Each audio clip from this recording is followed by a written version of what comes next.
ناظرین، پاکستان پر ایک بار پھر جنگ کے بادل منڈلانے لگے ہیں۔ عیار اور مکار دشمن اپنی چال بازی اور سازشوں سے باز نہ آیا۔ ایک بار پھر لائن آف کنٹرول کا محاذ گرم کر دیا گیا ہے۔ مودی اور اس کے ہواری آپریشن سندور کی ناکامی، ہزیمت، ذلت اور رسوائی کا بدلہ لینے کے لیے بے تاب ہیں۔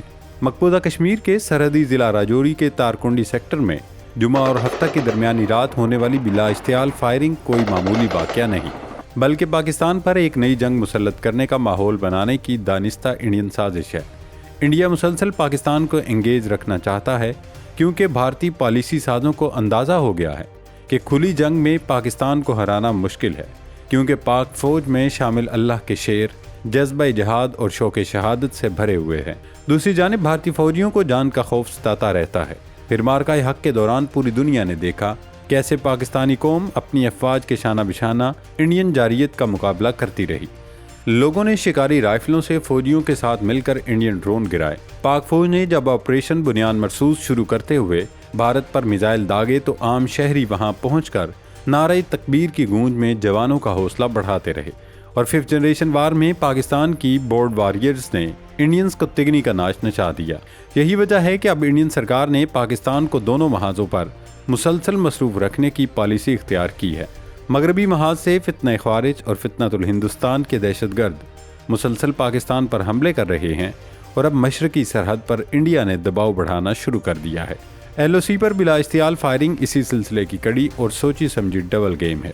یہ کارروائی، یہ گولہ باری دراصل اس مغربی اور مشرقی گٹھ جوڑ کی ایک کڑی ہے جس کا مقصد پاکستان کو دوہرے دباؤ میں لانا ہے۔ انڈیا اس LOC فائرنگ کو جواز بنا کر دنیا کی آنکھوں میں دھول جھونک کر پاکستان کے خلاف کسی نئے ایڈونچر کی راہ ہموار کرنا چاہتا ہے، لیکن نئی دلی کے پالیسی ساز شاید بھول گئے کہ سامنے کون کھڑا ہے۔ Line of control per Indian اشتعال انگیزی کا پاک فوج نے ایسا کرارا جواب دیا کہ نہ صرف دشمن کی بندوقیں خاموش ہو گئیں، بلکہ انہیں یہ خوف ستانے لگا کہ کہیں مارکہ حق کی طرح پاکستان آرمی ہماری پوسٹیں ہی نہ اڑا دے۔ ناظرین، LOC کے پار واقع راجوری کا ضلع وہی علاقہ ہے جہاں پچھلے 2-3 ہفتوں سے انڈین فوج نام نہاد سرچ آپریشن کر رہی ہے، مگر وہاں ان کے ہاتھ کچھ نہ لگا۔ جب ناکامی کا منہ دیکھنا پڑا تو اپنی خفت مٹھانے کے لیے رات کے اندھیرے میں فائرنگ کر دی، اور اب صبح ہوتے ہی راگ الاپنا شروع کر دیا کہ جناب سرحد پر گھسپیٹ یعنی دراندازی ہو رہی تھی، اس لیے ہم نے فائرنگ کی۔ بھارت کی جانب سے ہر بار اپنے میڈیا کو سنائی جانے والی یہ رٹی رٹائی کہانی اب پرانی ہو چکی ہے، اور یہی وجہ ہے کہ پوری دنیا میں کوئی اب اس من گھڑت اور فرسودہ کہانی پر یقین نہیں کرتا۔ انڈین فوج نے ریاستی دہشت گردی کا مظاہرہ کرتے ہوئے ضلع ڈوڈا کے علاقے بدراوا میں ایک اور کشمیری نوجوان عارف حسین کو محاصرے کی آڑ میں اندھادھند فائرنگ کر کے شہید کر دیا گیا۔ انڈین فوج نے پوری وادی کو اس وقت جیل بنا رکھا ہے، کیونکہ کل کشمیری یوم الحاق پاکستان منائیں گے، اور اب تک کشمیر بنے گا پاکستان کا نعرہ لگانے کے جرم میں تقریباً 5 لاکھ کشمیری اپنی جانیں قربان کر چکے ہیں۔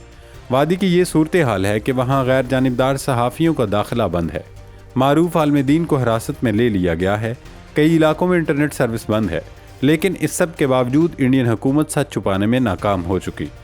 حقیقت تو یہ ہے کہ اب خود انڈین فورسز کے اندر سے بغاوت کی آوازیں اٹھنے لگی ہیں۔ سابق بھارتی فوجی صوبیدار چوہان کا تازہ بیان انڈین عسکری قیادت کے منہ پر ایک زوردار تمانچہ ہے۔ کشمیر میڈیا سروس کے مطابق صوبیدار چوہان نے کھلم کھلا کہہ دیا کہ انڈین فوج اور اس کے سربراہ مودی، اڈانی اور امبانی کے ایجنٹ بن چکے ہیں، اور چور سیاستدانوں کی چاپلوسی کرنے والے فوج کی وردی پر دبا ہیں۔ جب فوج ملک کی دفاع کی بجائے چند سرمایہ داروں کی لونڈی بن جائے تو اس کا انجام وہی ہوتا ہے جو راجوری میں پاک فوج کے ہاتھوں انڈین پوسٹوں کا ہوا۔ ناظرین، بارود کی یہ چنگاریاں صرف جنوبی ایشیا تک محدود نہیں ہیں، بلکہ مشرق وسطیٰ کی سلگتی چنگاریاں اب بھڑکتے الاؤ میں تبدیل ہو چکی ہیں۔ ایران اور امریکہ نے ایک دوسرے پر حملوں کا دائرہ کار بڑھا دیا ہے۔ ایران کے لیے سب سے آسان ہدف اس وقت اردن میں قائم امریکی فوجی اڈہ بنا ہوا ہے۔ صرف گزشتہ 5 دنوں کے دوران ایران نے اردن میں قائم امریکی فوجی اڈوں پر 4 بڑے اور تباہ کن حملے کیے ہیں۔ یہ محض حملے نہیں، بلکہ امریکی فضائی دفاعی نظام یعنی پیٹریاٹ اور ایئر میشیلڈز کی ناکامی کا کھلا اعلان ہے۔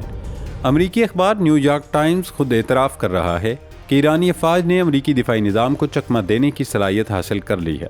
کنگ فیصل ایئر بیس سے لے کر الارزق ایئر بیس تک ایرانی بیلسٹک میزائلوں اور ڈرونز نے وہ تباہی مچائی ہے جس کی گواہی خود امریکی سینٹرل کمانڈ یعنی سینٹ کام دے رہی ہے۔ 2 امریکی فوجی ہلاک، درجنوں زخمی، بلیک ہاک ہیلی کاپٹرز اور فائٹر جیٹس راک کا ڈیر بن چکے ہیں اور 1 امریکی فوجی تو اب تک لاپتہ ہے۔ ایرانی پاسداران انقلاب نے واضح کر دیا ہے کہ وہ اب امریکہ کو اس کے اپنے ہی اڈوں پر نشانہ بنانے کی مکمل طاقت رکھتے ہیں۔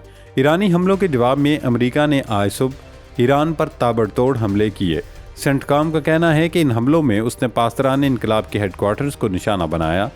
امریکی جیٹس نے ایران کے ساحلی نگرانی کے مرکز، فضائی دفاعی تنصیبات اور میزائل ذخیرہ گاہوں کو تباہ کرنے کا بھی دعویٰ کیا ہے۔ امریکہ ایران جنگ کا یہ نیا مرحلہ 7 جولائی کو عارضی معاہدہ ختم ہونے کے بعد شروع ہوا اور اب صورتحال یہ ہے کہ ایران نے آبنائے حرمز کو مکمل بند کر دیا ہے۔ بدلے میں امریکہ نے ایران کے بحری ناکہ بندی کر رکھی ہے۔ ایران کے رہبر اعلیٰ مجتبی خامنئی نے واشنگٹن کو دھمکی دیتے ہوئے کہا ہے کہ امریکی فوج کے حملے ثابت کر رہے ہیں کہ صدر ڈونلڈ ٹرمپ کے دستخطوں کی کوئی حیثیت اور وقت نہیں، وہ اسرائیل کی کٹ پتلی ہیں۔ ایرانی سپریم لیڈر نے امریکہ کو ناقابل فراموش سبق سکھانے کا اعلان بھی کیا ہے۔ ناظرین، کشمیر کے برفانی پہاڑوں سے لے کر خلیج فارس کے گرم پانیوں تک دنیا اس وقت آگ اور بارود کی لپیٹ میں ہے۔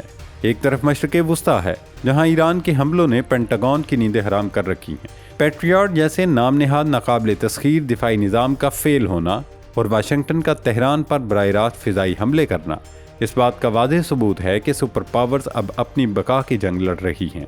آبنائے حرمز کی بندش اور امریکی بحری ناکہ بندی نے عالمی معیشت اور سیکیورٹی کو اس نہج پر لا کھڑا کیا ہے جہاں سے ایک چھوٹی سی چنگاری بھی تیسری عالمی جنگ کا پیش خیمہ بن سکتی ہے۔ ایرانی سپریم لیڈر کا ٹرمپ کو سبق سکھانے کی وارننگ امریکی بالادستی کے تابوت میں آخری کیل ثابت ہوگی۔ دوستو، عالمی منظرنامے کی اس بساط میں مودی سرکار اپنی داخلی کمزوریوں، معاشی بدحالی اور اپنی ہی فوج کے اندر اٹھنے والی بغاوت سے عوام کی توجہ ہٹانے کے لیے پاکستان کے خلاف خطرناک کارڈ کھیل رہی ہے۔ راجوری کی فائرنگ اور ڈوڈا میں کشمیری نوجوان کی شہادت بھارت کی اسی بوکھلاہٹ کا نتیجہ ہے جس کا پردہ خود ان کے اپنے سابق فوجی صوبیدار چوہان نے چاک کر دیا ہے۔ نئی دلی کے پالیسی سازوں کو اب یہ نوشتہ دیوار پڑھ لینا چاہیے کہ پاکستان کا مغربی اور مشرقی محاذ پر گھیراؤ کرنے کی یہ ڈبل گیم بری طرح فلاپ ہو چکی ہے۔ فتنہ خوارج ہو یا فتنہ ہندوستان، انڈین سرکار کے یہ مہرے پاک فوج کے فولادی عزم کے سامنے ریت کی دیوار ثابت ہوں گے۔ مقبوضہ کشمیر کے غیور عوام کل یوم الحاق پاکستان منا کر دنیا کو بتانے جا رہے ہیں کہ 5 لاکھ قربانیوں کے بعد بھی ان کا رشتہ پاکستان سے اٹوٹ ہے۔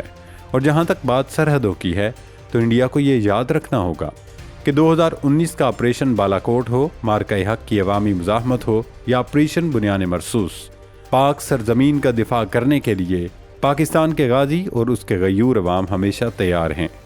مودی سرکار اگر اب بھی کسی نام نہاد ایڈونچر کا خواب دیکھ رہی ہے تو یاد رکھیں کہ اب کی بار جواب صرف انڈین پوسٹوں کی خاموشی تک محدود نہیں رہے گا، بلکہ اس کا انجام نئی دلی کے لیے تاریخی ہزیمت اور ذلت پر ختم ہوگا، کیونکہ سامنے وہ قوم اور فوج کھڑی ہے جو امن چاہتی ہے لیکن دشمن کو سبق سکھانا بھی جانتی ہے۔